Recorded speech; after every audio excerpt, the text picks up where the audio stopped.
Hey, what's going on, everybody? I'm your boy Retro Bliss, and you are on Retro Bliss Rewind. We're going to have a fun show tonight. We're going to be talking about game controllers and game controller oddities, and just some really neat accessories for different consoles and things. And so we're just going to talk about some different things tonight. And we're going to have Mike from Mike's Gaming Gala come to the stage, and Brian from BD RetroMods. We're just going to have a fun time tonight. What's going on, fellas?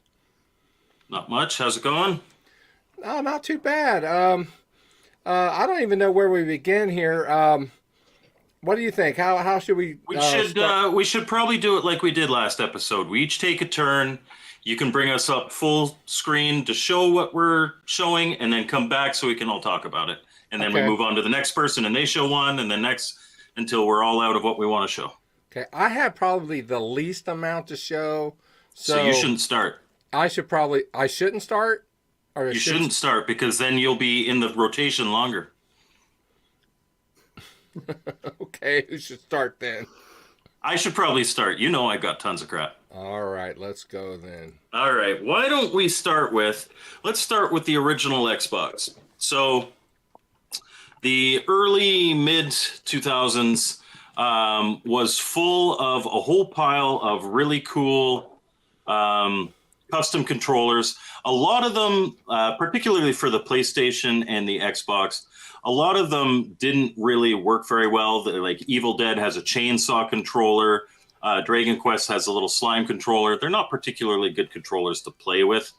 But this one here, the Gamester for the original Xbox, actually feels really good to play with.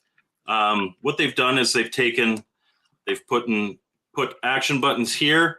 But for the triggers, they're actually like gun triggers that you can press. It feels really good. On the inside of the grips, there's the extra buttons for your play, so you don't have to lift off the sticks to press your buttons. It does even have the D-pad. It is a fully functional controller. I don't play with it much, but I picked it up because it is really, really cool. Like it's PG to say badass, right? It's badass. And you just feel really good, especially with certain games. Whenever like you want to kind of feel like you're pulling the trigger on a gun, it feels really good. This is one of the few specialty controllers that I think is good enough to be in your regular rotation of playing with. I'm sorry. I meant what I want to do is I wanted to get you in the big picture, and it's not working out too good. Oh, that's okay. We can all have It's not working out, so we're just going to keep it the way it was. Sorry. No, if you just go back to our three, the regular three. No, and then we can talk. Because I've already shown it. This is a really cool controller, guys. Okay. Oh, so we're doing a rotation. Yeah, so we come full, they show it, then you come back to this, and we can all talk about it. Oh, okay. Well, I like that. That's pretty cool. So what kind of games does that play? It will play absolutely every Xbox game. So on the inside here, I don't know if you can see because it's a little dim in my room here, but like that's the B and Y buttons, and that's the A and X buttons. So while you're gripping the gun, your inside fingers press the face buttons. So you've always got these on your thumbs on the thumbsticks. And then your fingers on the trigger. And then you've got your black and white back and start and your D-pad down here. But this is great for shooters. I actually really like it for driving games even. Anything where you may want to be moving around and looking around and not have to take your finger off to reload or jump or do something like that. It's actually really comfortable to play. Cool. Yeah. Yeah, we're not going to be showing the Rob robot, but I mean, it's a neat shelf piece, but in actual practice, it's so frustrating. Yeah, it's not the best accessory. I mean, very cool concept and everything, but a great shelf piece, but it was a little ahead of its time, unfortunately. So yeah, for sure. So my next? Yeah. You're next. Okay, so first controller I think I'll show here tonight is the Retro Fighters Jab wait a minute. gamepad. I'm not a very good producer, am I? But again, this is a unique controller made by Retro Fighters, and the good news is they were going to be discontinuing it, but I do see that they do have it available for purchase. Still, it's about $25 plus shipping and stuff. But it's just a real neat concept on the NES controller, and it works for the NES and for your PC via USB. And it has the B button, the A button, your select and start. And then up at the top, they mimic the A and B buttons again in trigger form and in the shoulder button form. And then you have your analog sticks, which mimic the D-pad on the game. So, and then also it has turbo functionality here at the top to have turbo enabled while playing. And I found this to be just a real cool controller, especially for like different shmups and games like that to play with. That I just find a lot of fun, and it's the one controller that, in my opinion, got the button layout right for the NES. Because when you hold it with your thumb, it's kind of perfect there. You're not having to turn your thumb a different direction right. to play with. So that is so cool. I'd love to have that. Yeah, but it's really cool. Oh, go ahead. Oh no, I was just going to say I like the fact that you have the Phil. There we go. I'm working on it. Let me do my job. I'm working on it. TV. I'm the guy in the back row of the control room, being like, "Switch the damn camera." Come on. I like the fact that like everything's mapped to that A and B. So if you're playing a shooter, like one of the things I loved about when the original Xbox came out is it had proper triggers on it. And now in that case, they were like actual like analog triggers. But even as buttons, like if you're playing a shmup, it feels so much better to be able to pull that trigger. Oh, for sure. Definitely. Like I said, this is my go-to handheld controller when you're playing those games.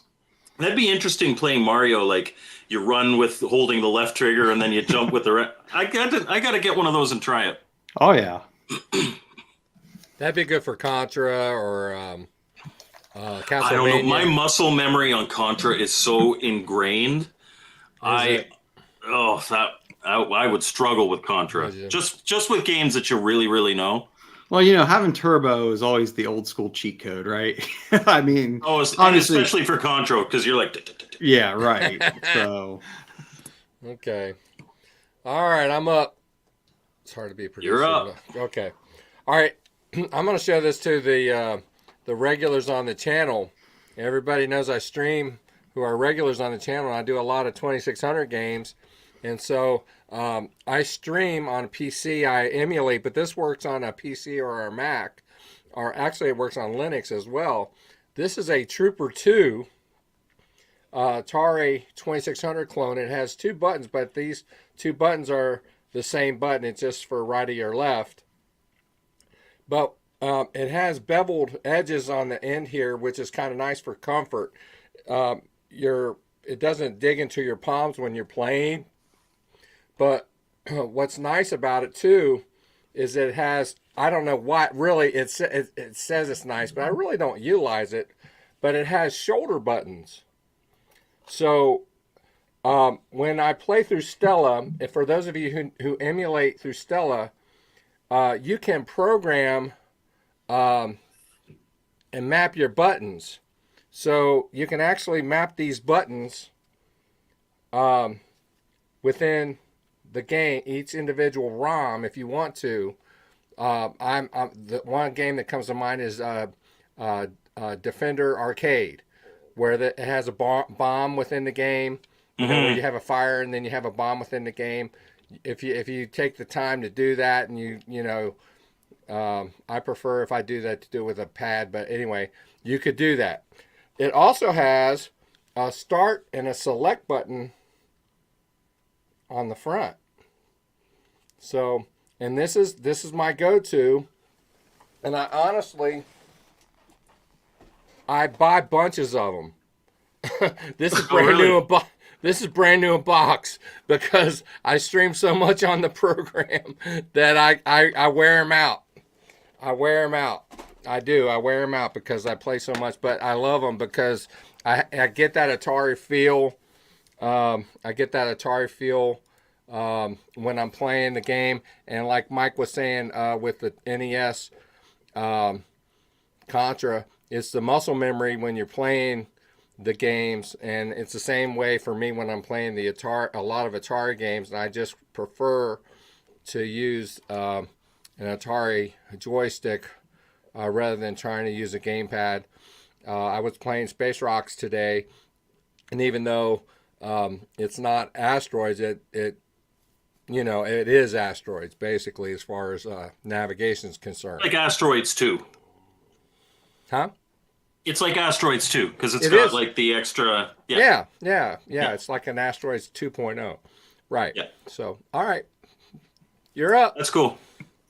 All right. So last time we did a controller episode, in case you hadn't seen it, I showed the remote control wireless joysticks for the Atari 2600. And not to be outdone, I figured I would come to the sequel and show the wireless head-to-head system for the NES. So if you've got your cardigan and your button-up shirt already to play some Nintendo, you can do that. And one of the things that I really the like preppy about kids had that back in the yes, day. yeah, well, they're the only ones who could afford it. I certainly didn't have it when I was a kid. That's right. One of the things I really like about it, and this, like, my box isn't the best, but it's got everything in it, and even wrapped. But one of the things I like so much about it is I can't help but think that the unit that senses the infrared kind of looks like a Genesis, and you plug it into your NES. Actually, it kind of looks like a PC Engine, honestly. Kind of, yeah. Like, but that kind of vibe, right? Like that kind of the really cool late 80s, early 90s, everything had to be black and rounded and glossy. The controllers themselves suck. They are They look cool. Yeah, but you set if you're first player, second player, it's got your select and start. It's got your regular buttons and your turbo buttons up here. And you even have a slow-mo button. So slow-mo on the NES, how they always did it was they just spam the start button. So it like goes... Oh, well, I might get some hate for this, but half the problem with that controller is the logo in the upper left corner. Acclaim? I mean, you already know once you have that, you're like a 50-50 chance, of it being great. Of crap. So, right. Yeah. But they're really cool. I played with them once. They don't work very well. Heaven help you if you turn your controller to not face. I was just gonna say, I think what I heard about those was like you literally had to point it right at it. So like even it's got to be pointed. So even that it box doesn't art, have to be exact. You don't need a scope on here to line up. But if you are playing and you're like yeah, it loses communication pretty damn quick. Yeah, it's almost like this.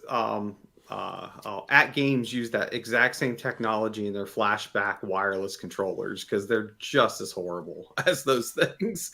Yeah, they're not good controllers, which is why they're still in the wrap. But you're shooting lasers out while wearing your preppy Sunday school outfit. You're good to go, man.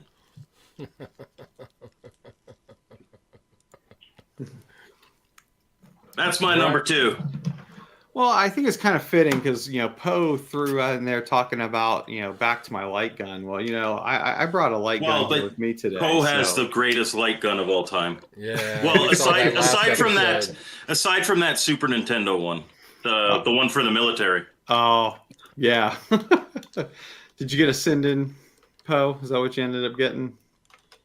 But yeah. No, he's got the original Famicom one. Yeah, it's like revolver. Six shooter. Or Oh, yeah. nice. Yeah, it's real nice. He showed that last episode. You weren't here. Very cool. Yeah, it was nice. But yeah, so the one I'm going to show is the Atari light gun, which this is kind of hard to come by, especially the original ones like this. I know Best Electronics for a while made like a third-party type gun, but I don't even believe they sell those anymore. And very cool looking piece, kind of futuristic looking, maybe something you'd see out of Star Wars. I love the look of it. Yeah, feels like garbage. yeah. I mean, and again, the click's not. I mean, it's not as springy as the NES one, but it does have a decent click to it. But I will say, where this is a novelty, just in like the cool factor of having it, the practicality of it is unfortunately not good. I mean, it will work on your 2600, it'll work on your 7800 and your Atari 8-bit computers for games that were light gun compatible. But the technology they used in this compared to like the NES Zapper and even the Master System, light gun, that it just does not work as well as those, unfortunately. And even if you're closer up to the TV with this, you're going to still be frustrated. But it's still a cool piece of, just kind of like what Mike showed. In practicality, they're not great, but it's still a nice, neat shelf piece. So I will say that mine isn't as bad as I've heard that other people have experience with. So I think their quality control may have been hit and miss. Maybe the one that I have is a little more hit because I can accurately shoot things. It's just not the best, and it feels cheap. And yeah, well, yeah. And I also think it's what television you're using too. True. I think that's a big part of it. I think for this particular light gun, not all tube TVs are created equal, and I think that's some of it as well. And oh yeah, no, having an adapter for the Master System is definitely the way to go. Master System is definitely a better gun. Yep. And Cannabis asking Arkanoid, again, so many great things that I passed up like 20 years ago because I thought it was overpriced. Some guy wanted $15 for it. I'm like, nah, it's a $5 thing. Come on. And I walked away from it. I could have had an Arkanoid controller, but I don't. Yeah, I was gonna say I was like this close. I walked into a game shop in the Columbus area a while back, and they had a box copy of it with it, and I couldn't pull the trigger on the price. It's one of those, like, don't get me wrong, I like Arkanoid, and I'm sure I would have enjoyed it, but the price that was being asked, not that it was not technically a fair price, with current market values, it was more than I wanted to spend for that particular piece. How much were they asking for? If I remember correctly, I believe it was around like 110, 120, because it was complete in box with everything. So that's just now the one that I passed on wasn't complete in box, but still $15. Why didn't I grab it? Yeah. So tell me about this adapter for the for the 7800. I didn't know there was such a thing. So it's the same port, right? It's just the pins go elsewhere. So all you need is a DB9 in and a DB9 out, and inside the wires just go to different pins. I didn't know there was even such a thing. Yeah, so the same person who does the 7800 game drive, what is it? Retro, why am I drawing a blank? Is it Retro HQ? Is that who makes that? The game drive? I'm not sure. But because they're in UK, but I know they make, and Stone Age Gamer is like a US reseller of their stuff, and they make a what they call, I think, the Mega 7800 adapter, which you can use a Genesis controller, you can use the Master System light gun, and some 7800 homebrew games actually utilize then that third button, that's on the Genesis controller. So really, for stuff, yeah. So I guess I'm gonna have to look into that. Yeah, it's actually, I think, only like $10. It's not an expensive adapter at all, and because I honestly thought about making one for the light gun, but with that one being released at that price, I mean, that's one of those buy theirs. I mean, I can't make it by hand for $10. So yeah. Okay. All right. Well, okay. Well, I got you guys know I'm on a budget, so I found I was going through Facebook Marketplace, and I was looking. Brian knows a little bit about this. I found this guy. He had a ColecoVision, and he had a wheel controller and 5 games for $25. And so I picked it up. Now the ColecoVision needs some help, and Brian has got that for right now, but that's okay. Oh, hey, I got it working. We just at some point I just got to find time to do the composite mod for you. Well, that's okay. There's no rush. I don't need it because I got one right now. That was The other one bonus. the other one I fixed for you. Yeah, that's the one I'm playing with right now. But this is what I thought for $25. This is what didn't have, and this is a driving controller for my game Turbo, and I don't know, and you guys might be able to help me if there are homebrews or any other officially released games that might be compatible with this driving controller. But this section right here, you put the regular controller in here, and you can use it for like a shifter and to put in the buttons and that kind of thing as you're playing. So Well, and the thing I really like about it, because you put the ColecoVision controller in there, and you actually use the joystick as like a shifter. that's what I meant. Yeah, Yeah, yeah. and that also did yours have? Does yours have the foot pedal? I do not have a foot pedal with mine. Okay. Does it come with a foot pedal? Yeah, there's a foot pedal that normally sits in that spot, and you take it out and you put your controller in it, and you I use did the not foot get pedal. a foot pedal with mine. It still works without it. Yeah, But I didn't get it. I like the foot pedal. Okay, well I didn't get, so that's why it was only $25. But it takes 4 C batteries. Yep. Takes That's 4. how you know it's early 80s. Oh yeah. So, all right. So since Phil was showing that, which I love that accessory. Like if you can only get one accessory for the novelty of it for the ColecoVision, it feels so neat to actually be playing with that steering wheel, even though it doesn't work the best. But it's a lot of fun.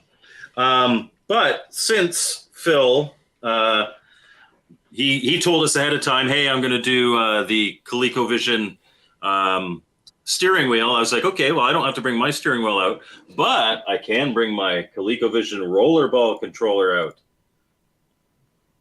And this thing is a really cool. It's not my nicest box for sure, but I like this one because, like the steering wheel, it's got, oh, let me pull these things out. It's got spots to put your controller on each side, and then you've got the roller ball, which actually feels pretty good. You got your buttons for both players down here. Whether you're right-handed or left-handed, you can do that. I like that it's almost the size of the system itself. It's neat, and this one, like inside the box, everything's mint. It's got the nice Canadian call-in number or mail-in card, because I'm north of the border, where the men are men and the moose are nervous. But yeah, the Coleco roller controller.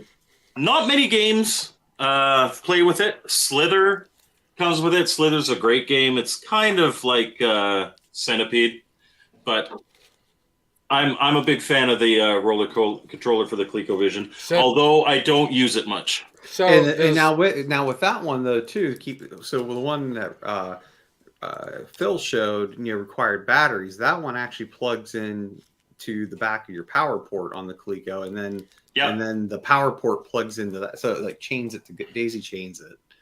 Yeah. To get power. So this plugs into your system right here, this end, and you plug your power cable into here, and it gets power through that way. So does that work with Centipede for the ColecoVision? Well, so it's got a little toggle switch here, joystick or roller mode. I don't know if it works in roller mode, but if you put in joystick, then it's like the Atari 2600 roller ball. It's like it's not an analog roller ball, it's a digital roller ball, so you could still use it. You could use this for every game theoretically. I mean, the original ColecoVision controllers are so bad, I might actually do that. But um, yeah, that's a roller ball. It will work for everything in joystick mode anyway, but where it's really happening is analog mode. Okay, cool.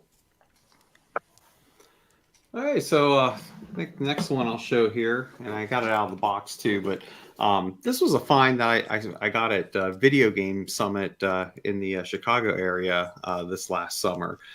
So they had a vendor there who was selling like anything you could possibly imagine for the TurboGrafx and PC Engine. He had so much stuff. I mean, if money was endless, I would have came home with a lot of things. But but one of the unique things he was selling, and they were brand new, still shrink wrapped, for only $15, was a quick shot controller, which, you know, you see these quick shots all the time for like all the other consoles like NES, all the Sega consoles and stuff, but I never knew they actually made one for the TurboGrafx 16. This is the first time I ever saw it, and that was one of those like unique things. Like, I gotta get it, and again, it's pretty neat. And again, it's a lot like the fact that you were able to find anything for the TurboGrafx 16 that is $15. I know, right? you can't get a sticker for $15. No, I know. Yeah, TurboGrafx 16 is so expensive to collect for now. It's a shame. I mean, that's why you got to have an EverDrive if you get one. But yeah, so with it, I mean, it's a lot like the design you saw in every other quick shot, except again, it's for the TurboGrafx 16. You had your select and run, and then your you got your fire button, and your other button, and then you had this, which is funny because you literally flip it on and off for turbo. So like if you want to have turbo for your games, you have that, and then even you know, the idea is to play it on like a table because it even has the suction cups that you can stick it onto the table so it don't really jiggle around too much and stuff. So that's like all the aftermarket Atari joysticks, right? They all had the suction cups on the bottom, yeah. But overall, I think it's a neat controller. I mean, I'm not going to say it's the best thing out there, but it was just the uniqueness of the fact that they actually made one for the TurboGrafx 16 was just very surprising. So Okay, all right. Sorry, I should have zoomed you out. I was preparing. Dude, I'm gonna be 59 this year. Yeah. So why did we put you in charge of the tech?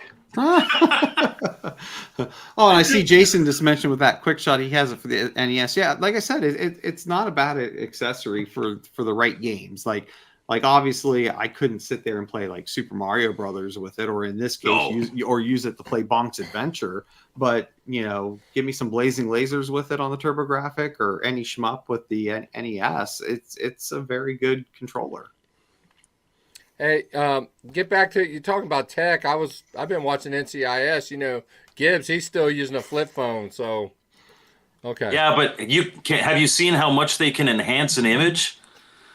They're clearly living in the future. Enhance. I know, like you can repixel or. I work in graphics. You cannot invent pixels. It's not possible. Okay. What I'm going to start to show you, I'm actually going to show you a number of things all at once, and then I'm probably going to be done. Okay, this is something that most of you probably have never seen, so I'm going to have to zoom in here. Give me a minute here. Okay, this is what's called a Qatari. What you do, you plug this into your Atari 2600 or your Atari 7800. I think this may work. I don't know if this works in the 800 XL or not, Brian. I'm not sure. I don't know. I don't think it does. Well, it should though, because it's the same pinout. Okay. I mean, it really just depends on if the game can support it more. The game than supports anything. it, yeah. Well, the purpose of it is, all right, let's say you were playing Warlords. Well, no, that's not a good example. Warlords is always a good example. One of the greatest Well- Atari games.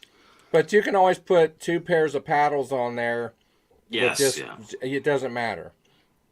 But I'll give you an example. One of Brian's games, not one of Brian's games, one of Brian's controllers, he has a dual stick controller that I play Robot War 2684, one of Champ Games games. So that controller has 2 inputs, one for player 1 and one for player 2, because it's a dual stick controller, right, Brian? Yep. So what I do is the Qatari has two cables. One goes in player 1 and one goes in player 2. And then I take I got Brian's controller with me. So what I do is I plug in player 1 into player 1, and I plug player 2 into player 3, I think is how it goes.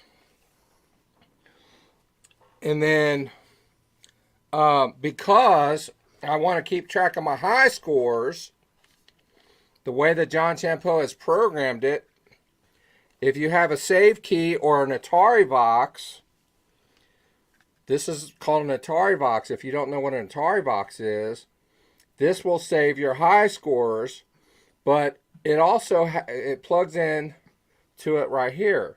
But on the end, it's got a audio jack. And so what you do is you plug it in to it there, and then you plug in like just a simple pair of computer speakers, and then you put in like the game Robot War 2684, and then put in the game, and I'm about to get busy.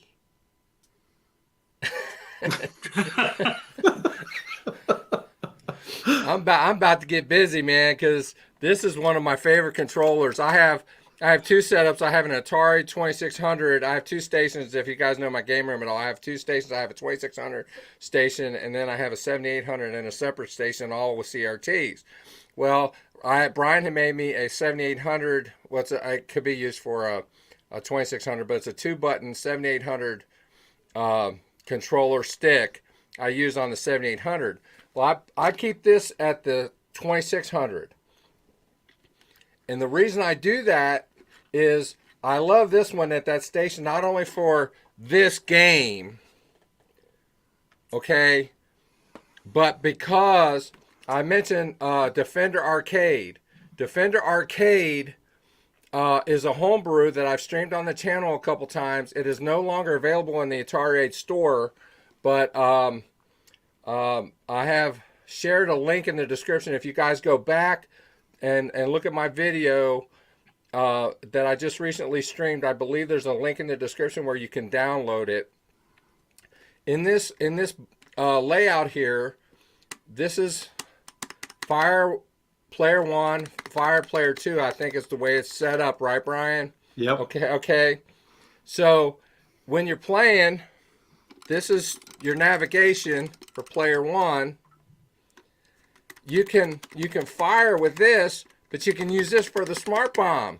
You don't have to have the second joystick and be fumbling around where the other button is. And so I just keep this at the second station. So if I want to play Defender Arcade, I just use this at the second station. And this is what I use for that game. And I just use this at the second station all the time. And then I use the other. And so these are my 2 favorite controllers for the Atari 2600. Although for Space Invaders and Asteroids, that's for another show. Yeah, we should mention. I don't know if you did, but that's a BD RetroMods special. Oh, yeah. That was made by our good friend down below. Yep.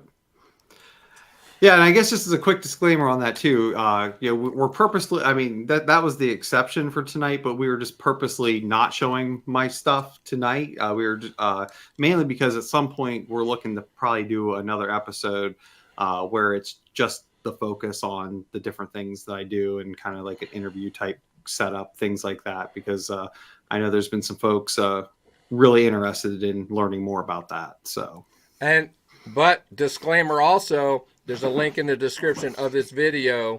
If you want to check out what he's done, you can go to either his Facebook page or his website. Check it out.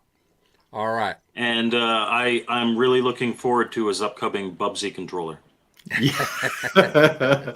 You know, I'm just going to make that just for you, Mike. I want one. I want the orange and white fur on it. It can be any cheap controller. Just wrap it with like the fur, and you're there. Good. You go. How many people still? Oh, you skipped it. How many people still use the NES Advantage when playing NES games? The NES Advantage is good for very few things, in my opinion. I find it not the greatest to use, and my biggest issue is that those big buttons, they will sometimes get stuck, and they won't pop back up. At least on an original. That said, the only time I ever beat Ghostbusters on the NES, I played the game as normal, and then when it came to the where you have to walk up the stairs, I paused, I plugged my NES Advantage in, and I went up with the turbo, and then I swapped the controller again, and I beat it. I beat Zool or Gozer with the regular D-pad. Yeah, no, the Advantage, I mean, overall, I mean, a lot of people like it. And for being a console arcade stick, like a first party type one, it's not bad. The only thing is just... it's not terrible. But it's personal. I think Mike's probably in the same opinion with it, is like, if you actually tear one apart, I mean, it's literally just hitting pads, just like you would if you were using a D-pad. So it's not that true arcade feel, like having something with micro switches in it, and that's and because of that, over time, that can start to wear down, which is why it's good. But personally, if I'm using a joystick, I usually prefer to have micro switches with my joysticks. So I agree, but I think Jason makes a good point that for games like Galaga on the NES and other kind of arcade shooters, it definitely feels good. Like it gives you that feeling. But if you were going to go out and be like, I want an arcade style stick for my NES, I'm sure there are other options out there that would be better. And the other thing, a little funny point I'll make to that is because someone actually kind of challenged me with the NES Advantage, was like, because they just loved it. Because again, there's a boat of people who just like, they swear by the thing, and they're just like, can you mod it to work on the Sega Master System? And I'm like, well, let me see what I can do. So I don't have it with me because I didn't realize we were going to talk about that. It was just, but I did. I modded a NES Advantage controller to work on the Sega Master System, turbo functionality and all. And the person who really wanted it loved it. And obviously, I made a second one for myself because why not? But why not? But again, it's just it has its space, and compared to other ones of that time period, I mean, it's definitely compared to that the Master System one with the handle, right? Yeah, no competition when you talk about first party of that period. So yeah. Okay, I think it's my turn. This one's for Cannabis Kid. Opinions on the NES Power Pad. Loved it as a kid, kind of a gimmick now, but I loved it as a kid. My brothers and I figured out how to do that pretty well. Yeah, is that the one with the glove? Is that No- the glove? No, the power. So I do have a power glove. Oh, I should have had the power glove for this. But no, it's a power pad. So you can come back to all of us if we're going to talk about power pad. But it's this big mat you put on the floor, and it had circles drawn on it that had connections on it. The And red so and you blue. step on it. But my brothers and I mastered this kind of heel running that we could just kind of like jiggle our feet. And in world-class track meet, the guy would just take off. We beat that pretty easily once we figured that out. I know a lot of people use their hands, but we used our heels. I was gonna say in my youth I could do it the way you were supposed to. I mean, of course you were afraid the floor was gonna eventually fall in by the way you were just jumping Well, that's off why you had on to it. play in the basement. Right. So you had to secure. but yeah, nowadays if I was to touch a power pad today, I would just be on the floor like this, doing it for sure. At our ages, our knees cannot withstand the power pad. Right. Okay, so on to the next one. So this one's for Cannabis Kid. Cannabis Kid in the chat has mentioned several times during Phil's live streams, oh, what about an episode on controllers for disabled people or things that give easier access to video games? And quite frankly, I don't think any of us are really in a position to be speaking with any kind of authority on that. But I do have an ASCII grip for the original PlayStation. Now, this is before the PlayStation had the dual shock controllers. But it allows you to play PlayStation games one-handed. So if you're missing a hand, you can play PlayStation games. It's got the D-pad up here. On both sides, it has your square and triangle buttons. So whether you're playing with your right hand and move over here, or if you're playing with your left hand and you want to press over here, you can do that. You've got your L1 and L2 and R1 and R2 down here. You've got your start and select. And then on the back, you have your X and O. So this allows you for a regular kind of the dog bone style first run PlayStation games. You can play all of them one-handed because this has all the outputs that you need. Probably not the best experience, but for somebody who isn't able for whatever reason to use a regular PlayStation controller, it gives them access to it, which obviously gaming is, and retro gaming now is something that we love. So anything that makes it more accessible to people, I think is a really cool thing. And this is the one. I might have another one kind of similar to it for another system in a box somewhere, but this is one of the only ones that I've got that are like that.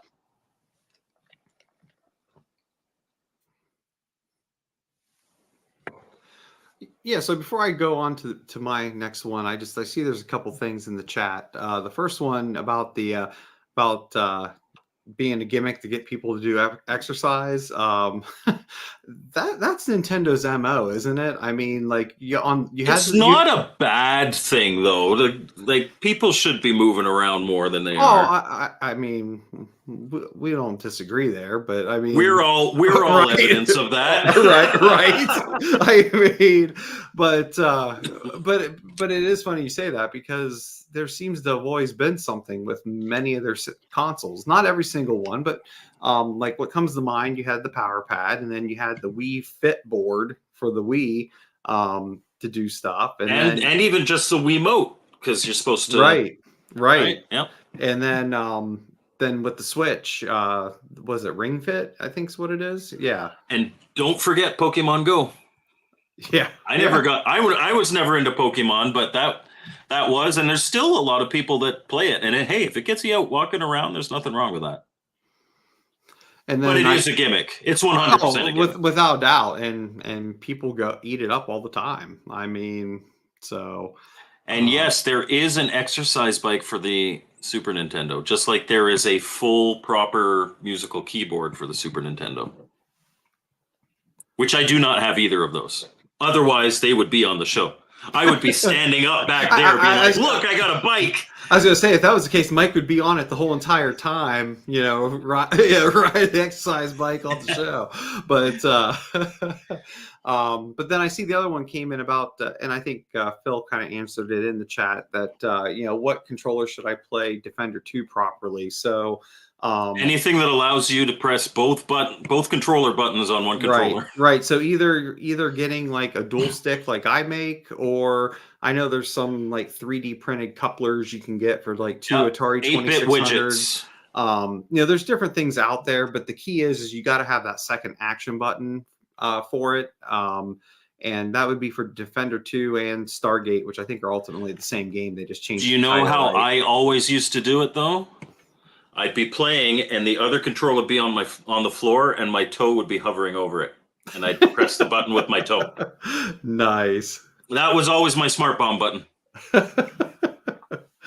But then, because also, I'm trying to think what other games did that on the Atari. Raiders of the Lost Ark, you need a setup like that as well. And I think there's one or two other games, but they're just not coming to my mind right now. But also, Phil, I think you might be muted. Yeah, I was. I thought I saw you try to talk there a few times. I'm like, I see the mouth moving, but I'm not hearing anything. At least when I was saying something stupid, you couldn't hear it. Damn kids and your exercise bikes. Well, when I had Mike zoomed in, I decided I got a couple more things to show. So. Okay. Well, that works out. We still got time. So, so the next one I'm going to go ahead and show.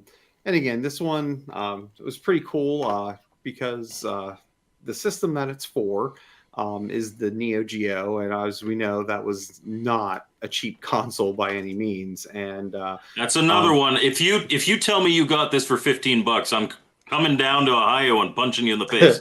I did not get it for 15, but I got it for a lot less than what you would normally pay for a Neo Geo controller. So with that, because I actually had it sent from Japan, and it's a for the Neo Geo AES and and if you have a consoleized MVS, it'll work for that as well. Beauty. But ultimately, it's the Fighting Stick Neo from Hori, which I don't think this was ever available in the U.S. I could be wrong, but I don't ever remember seeing this ever, out anywhere. Here I don't think it was. But it has the same nice clicky joystick as an OEM Neo Geo, and then it had your arcade style buttons for A, B, C, and D. And I do believe you could change these out if you want to. But the thing that really had me sold with this is that two things. One, the top and the bottom of it is actually metal. Then the sides of it is a real nice plastic.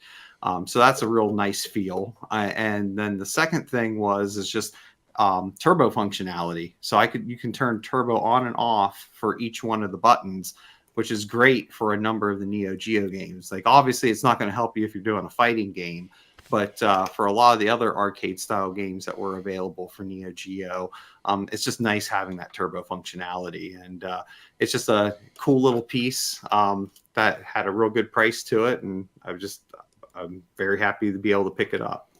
For how I play fighting games, that turbo is still useful. You just hide and you do the short kicks. Just spam the kick and hope that they don't make it past. Yeah. I need turbo. I'm terrible at fighting games. Street Fighter 2, man. Yeah. But that's beautiful. I have both a consoleized MVS and an AES, but I've got the stock controller, obviously, and I would love one of those.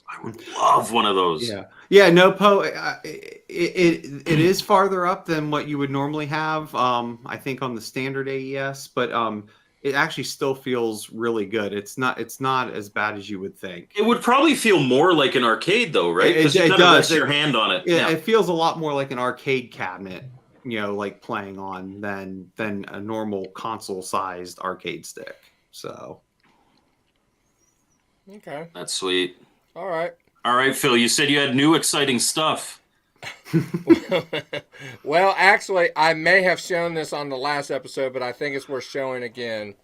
And I play this on the show also. So I know what it is. You did yeah, show it you do. last time, but it's worthy. It's worthy. It's worthy. This. Ooh. This is this is my Atari fight stick with trackball and spinner. Oh, where's the spinner? Anyway, this thing is sweet. It's got 2 volcano buttons, start, select, 8 action buttons. Way more buttons than an Atari ever needs. Yeah. Well, it's got the Atari name on it, but Yes, it's I know.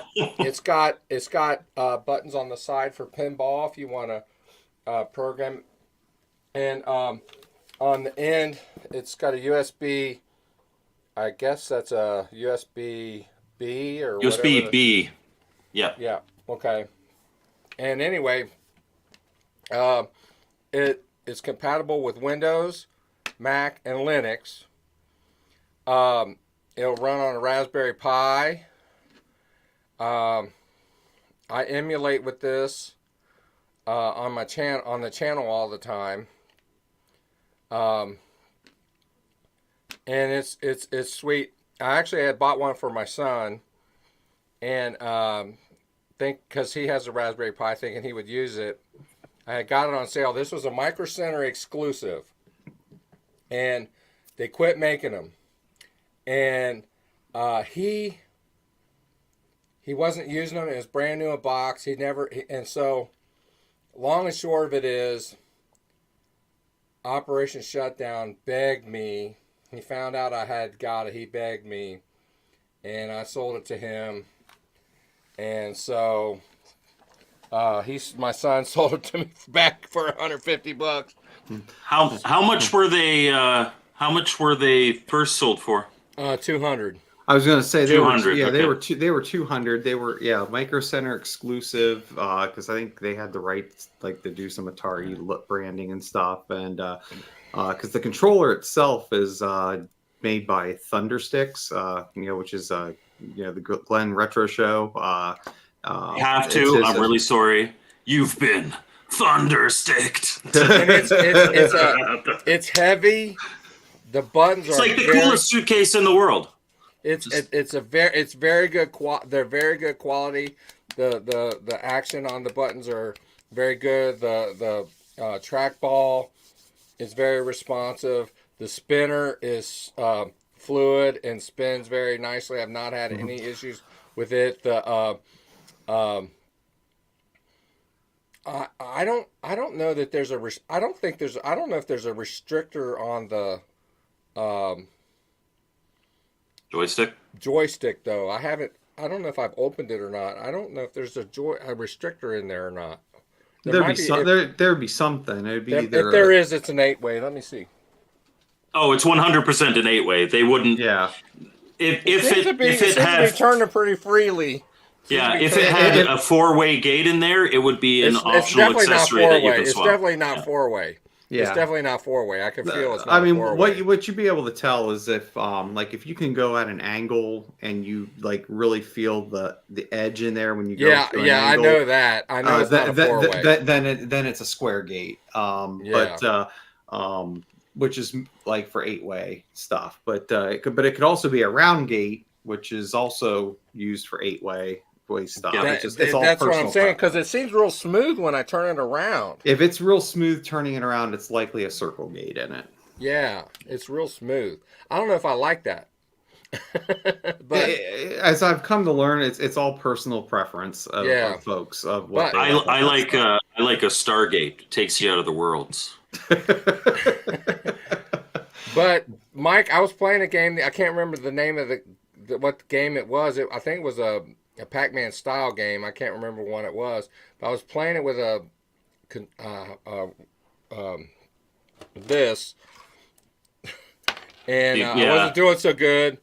And I said I can't do it anymore. So I said I'm going to pull this out, and I I put And you that like in. doubled your score right after that. Yeah.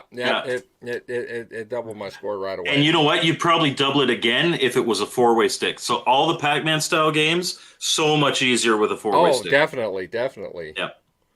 Okay. But yeah, Jason, it was a 200 originally US, and then they fire sailed it with a lot of the other Thunderstick stuff that they carried, like the I trackball wish stuff. I had known. I would have bought one. Yeah, so they fire sailed them at like $100 for that, and then also if you do get into the Thunderstick products that Glenn makes, they had those like highly discounted as well. But unfortunately, it's not available anymore. Your only way you're going to be able to find it now is probably through eBay. If someone is or a game swap, or if you're really Right. lucky, like a Craigslist or something like that. Yeah.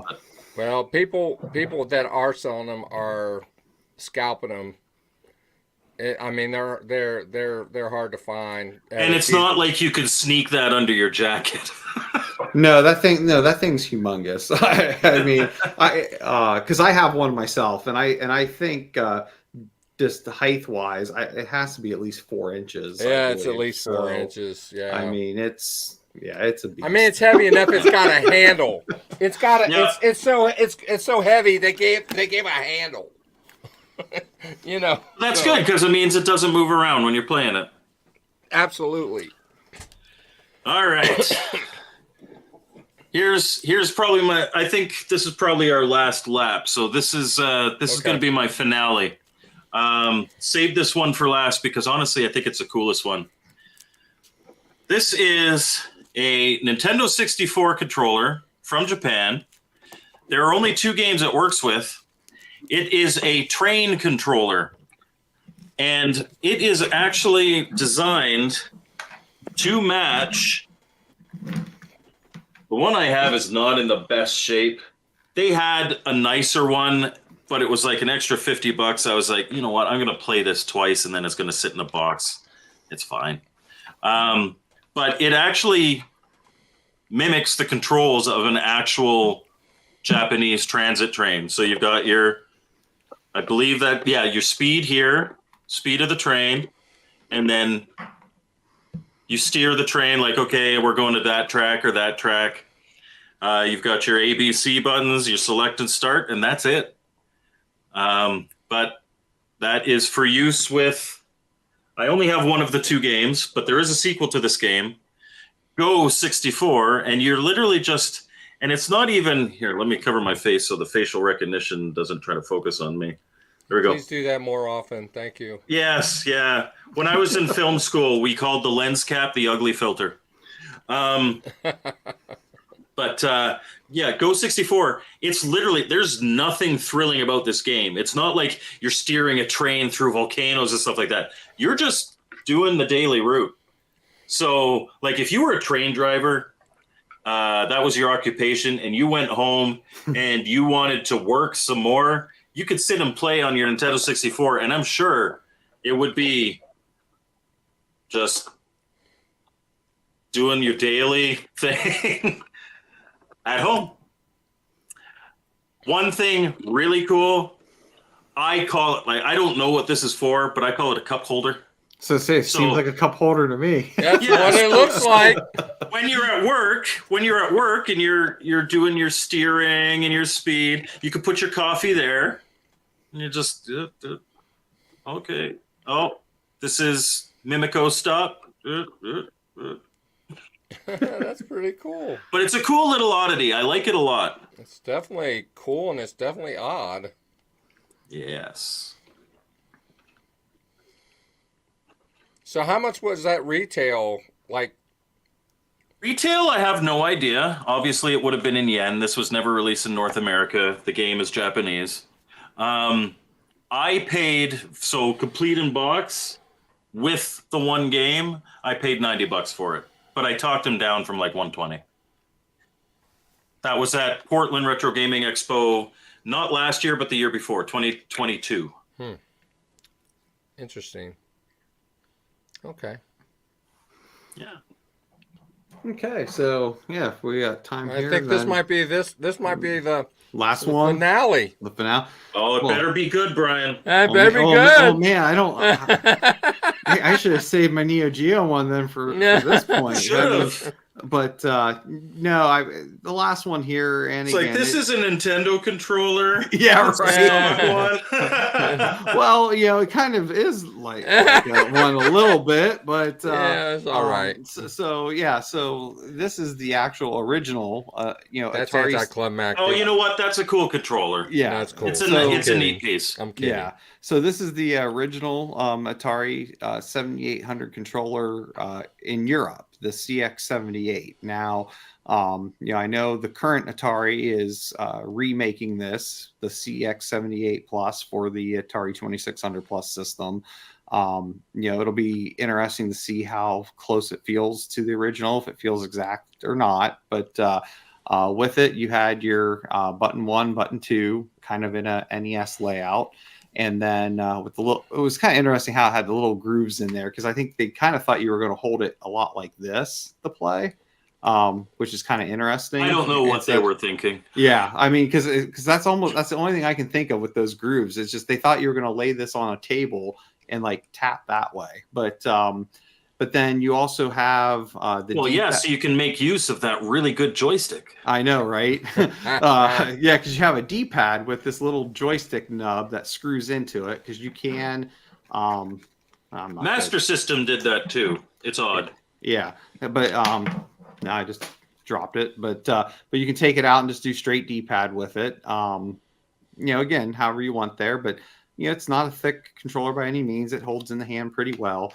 The one thing I will say though is where the D-pad itself isn't like terrible. The buttons here just aren't the feel of them just aren't the best, which is why I definitely prefer like an NES modded controller for like the Atari system over using this. I mean, if I had to tap, I wonder where we can get those, Brian. Gee, I don't know. But I might have one or two of those. I think you got more than that, actually. But if I had this over the US 7800 controller, by all means, I would have preferred this any day of the week. Yes, yeah. The US 7800 controller. I hate the ones, so ColecoVision, 7800, 5200, why you put that joystick at the top? Because it always feels like it, especially, like, believe it or not, of those three, the 5200 is probably the best because you're not fighting with it.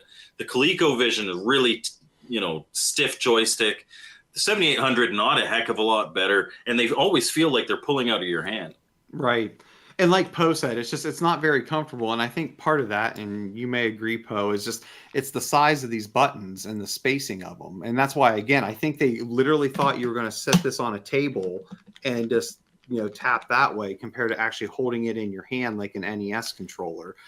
Because if these weren't as big of buttons and they were closer together, I think it would be different. But like they're kind of stiff when you're hit. You don't have that nice press like you do on an. And there's NES like a full finger width between them. Exactly. So it's not like NES where you can roll. Right. There's no rolling with this. I mean, you have to really make an effort to go both sides. So that's where it'll be interesting how people feel, because again, this isn't a widely. I mean, I think people know about it, but they're not widely available here in the US. I mean, I think Best Electronics still has some new old stock available of them. But given the price of them and stuff, you just don't have them out in the wild much.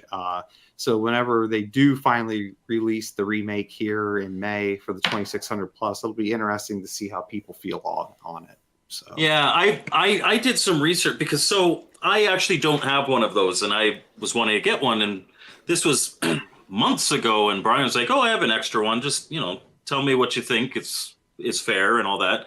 And I look on eBay, and they're okay. Granted, with the low ends without the thumbstick, but they're selling for anywhere from $18 to like $60, and it's like, how do I make I think this is fair? It's just, I'm terrible. I'm terrible at that. Yeah, especially among friends, right? Yeah, they're all over the map. It's like, I don't want to pay much, but I don't want to be like, you don't want to I'll lowball give your you friends. 18. I could buy this one for 18. Yeah, right. I understand that. Which, by the way, I had a friend over. He had a Sega Master System, and Brian makes very nice NES style. I like the dog bone style. He makes NES style and the I don't dog like bone the NES dog style. bone. I love them. I love them. I just like it's the feel. it's because they angle the buttons on it. And it's like, what do you know? I don't know what it is. I just like the feel of it. Anyway, They're comfortable, but I hate them. anyway, I have them for the Master System as well. Anyway, my friend, he had a Master System when he was a kid, and he hadn't played in forever. And long story short, we were playing Astro Warrior, which he had when he was a kid.